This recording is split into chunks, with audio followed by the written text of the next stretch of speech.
علماء کتابوں میں لکھتے ہیں تین باتیں آپس میں لازم اور ملزوم ہے۔ فرمایا من عمل لآخرتہ کفاء اللہ دنیا، جس نے آخرت کے لیے عمل کیا اللہ تعالیٰ اس کے لیے دنیا میں کافی ہو جائے گا۔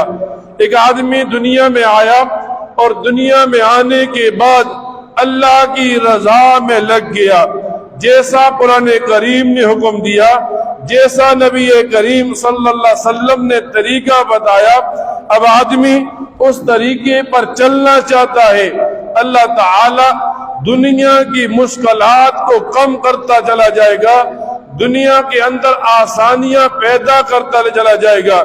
لوگ سمجھتے ہیں جتنی زیادہ کوشش کریں گے اتنا زیادہ رزق بڑھے گا، حالانکہ آدمی پیدا ہوتا ہے، پیدائش کے وقت انسان کی عمر لکھ دی جاتی ہے، انسان کا رزق لکھ دیا جاتا ہے، یہ لکھ دیا جاتا ہے یہ نیک بخت ہوگا یا بد بخت ہوگا۔ اب اگر آدمی یہاں دنیا میں اللہ کو راضی کرنے میں لگ گیا تو اللہ تعالی رزق کی آسانیاں پیدا کر دے گا۔ پھر فرمایا من اصلح سریرتہ اصلح اللہ علانیہ، جس نے اپنی اصلاح چھپ کر لی اللہ تعالیٰ اعلانیہ طور پر اس کی اصلاح کرتا ہے۔ حدیث کی کتابوں میں آتا ہے نبی کریم صلی اللہ علیہ وسلم فرماتے ہیں ایک آدمی چھپ کر گناہ کرتا ہے، اللہ تعالیٰ اس آدمی کو نور کی چادر پہنا دیتا ہے۔ اب لوگوں کو پتہ نہیں ہوتا لیکن اللہ تعالیٰ لوگوں کی زبانوں پر اس نیک عمل کو جاری کر دیتا ہے۔ اور فرمایا ایک آدمی دنیا میں گناہ کرتا ہے، اللہ تعالیٰ اس بندی کو تاریکی کی چادر پہنا دیتا ہے۔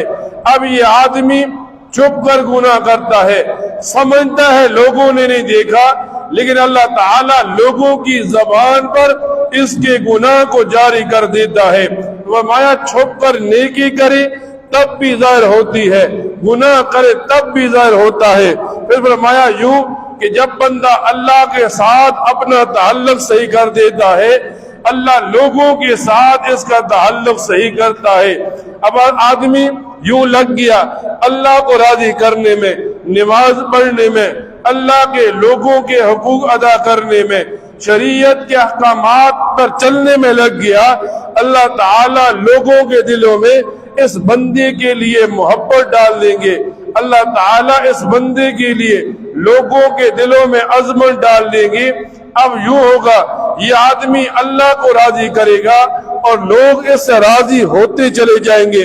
فرماتے ہیں جب آدمی دنیا میں آتا ہے اور وہ جاننا چاہتا ہے میں کون سی زندگی گزار رہا ہوں، میں اللہ کو راضی کرنے والی ایمانی زندگی گزار رہا ہوں یا میں شیطان کو راضی کرنے والی شیطانی زندگی گزار رہا ہوں، اسے بتایا جاتا ہے ایمانی زندگی کا یہ اصول ہے۔